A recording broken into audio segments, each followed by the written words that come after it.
DSC preparation కి మిగిలిన తక్కువ సమయాన్ని డిఎస్సి 2024 యాప్ లేదా DSC2024.com తో జాబ్ ని సాధించండి. అమరావతి పునః ప్రారంభ వేడుక ఇన్విటేషన్ మారింది. స్వల్ప మార్పులు చోటు చేసుకున్న ఇందులో ఈ మార్పులు ఏంటి? ఎందుకంటే ఇప్పటికే ప్రధానమంత్రి నరేంద్ర మోడీని ఈ వేడుకకి ఆహ్వానించారు. అయితే ఇన్విటేషన్లో ఉప ముఖ్యమంత్రి పవన్ కళ్యాణ్ పేరు ప్రత్యేకంగా ప్రస్తావించకపోవడం పైన జనసేన నేతలు, కూటమిలో కీలకమైనటువంటి భాగస్వామి జనసేన పార్టీ, వారి నుంచి అభ్యంతరాలు రావడం, దీన్ని సోషల్ మీడియా ట్రోలింగ్ అంశంగా మార్చడంతో రాష్ట్ర ప్రభుత్వం దీన్ని సరిదిద్దేటువంటి ప్రయత్నం చేసింది. ఇది ముందుగా డిజైన్ చేసినటువంటి అమరావతి పునః ప్రారంభ వేడుకకు సంబంధించినటువంటి ఇన్విటేషన్. ఇందులో ఇచ్చినటువంటి పేర్లు చూస్తే కనుక ప్రధానమంత్రి నరేంద్ర మోడీ, అలానే ముఖ్యమంత్రి చంద్రబాబు నాయుడు పేరు మాత్రమే ఉంది. దీనిపైన చాలా అభ్యంతరాలు వచ్చినాయి. అలానే సోషల్ మీడియాలో కూడా దీన్ని ట్రోల్ చేయడం అనేది కొంత ఇబ్బందికరంగా మారింది. సో ఆంధ్రప్రదేశ్ గవర్నమెంట్ వెంటనే తప్పును సరిచేసేటువంటి ప్రయత్నం చేసింది. ఇమీడియట్గా ఇన్విటేషన్ని మార్పు చేసింది. ఈ కొత్తగా తాజాగా చేసినటువంటి ఇన్విటేషన్ ఇది. ఇందులో పవన్ కళ్యాణ్ పేరును కూడా యాడ్ చేశారు. అమరావతి అంటే ఉప ముఖ్యమంత్రి పవన్ కళ్యాణ్ హోదాతో ఉన్నారు కాబట్టి మామూలుగా అయితే మంత్రులు అండ్ మినిస్టర్స్ అని చెప్పని యాడ్ చేశారు అందులో. కానీ పవన్ కళ్యాణ్కి భాగస్వామిగా ఒక ప్రత్యేకత ఉంది.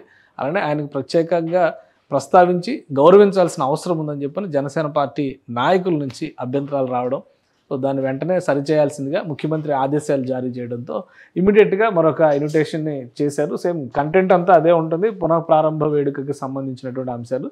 ముఖ్య అతిథిగా ఆంధ్రప్రదేశ్కి భారత ప్రధానమంత్రి నరేంద్ర మోడీ వస్తారు. ఇక ఆంధ్రప్రదేశ్కి సంబంధించి రాష్ట్ర ముఖ్యమంత్రి పేరు, ఆ కింద పవన్ కళ్యాణ్ పేరును కూడా యాడ్ చేశారు. మొత్తం మీద సోషల్ మీడియాలో ట్రోలింగ్స్ రావడము, అదేవిధంగా కూటమిలో ఒక చిచ్చు పెట్టేటువంటి అంశంగా ఇది మారిపోవడం, దీనిపైన ఎక్కువ చర్చ జరగడం, ఏమాత్రం అవకాశం ఇవ్వకూడదు అనేటువంటి నిర్ణయంతో ఏపీ సీఎం ఇమ్మీడియట్గా ఈ తప్పును సరిచేయాల్సిందిగా అధికారులకి ఆదేశించారు. సో కొంతమందికి ఇప్పటికే ఈ ఇన్విటేషన్స్ని పంపకం కూడా జరిగింది. ఎందుకంటే ప్రత్యేకంగా ప్రజాప్రతినిధులతో పాటు అమరావతి రైతులకి, ఆ కుటుంబాలకి 29 గ్రామాలు గత 1631 రోజులు పోరాటం చేసి అమరావతి రాజధాని అనేటువంటి సంకల్పంతో పనిచేసినటువంటి వ్యక్తులు ఉన్నారు. కాబట్టి వాళ్ళందరి గౌరవార్థం ముఖ్యమంత్రి చంద్రబాబు నాయుడు కీలకమైనటువంటి నాయకులతో భేటీ నిర్వహించారు, అమరావతి రైతులకి సంబంధించినటువంటి నాయకులతో. అలానే ఆయా కుటుంబాలకు వెళ్ళి ప్రత్యేకంగా తెలుగుదేశం, జనసేన పార్టీ, బీజేపీ నాయకులందరూ కూడా ఈ ఇన్విటేషన్స్ని ఇప్పుడు పంపిణీ చేస్తున్నారు అమరావతి గ్రామాల్లో. అలానే ప్రజాప్రతినిధులకి ఆహ్వానం పంపించారు. విపక్ష నేత, వైసీపీ అధినేత జగన్మోహన్ రెడ్డికి కూడా దీనికి సంబంధించినటువంటి ఆహ్వానం పంపినట్టుగా అధికారులు చెప్తున్నారు. అంటే అధికారికంగా ప్రోటోకాల్ ప్రకారం ఎవరు అందజేయాలి అదే తరహాలో ఈ ఇన్విటేషన్స్ కూడా ఇచ్చినట్టుగా తెలుస్తుంది. గతంలో అమరావతి ప్రారంభ వేడుక, మొదటి ప్రారంభ వేడుక సందర్భంలో కూడా ఆయన అటెండ్ కాలేదు.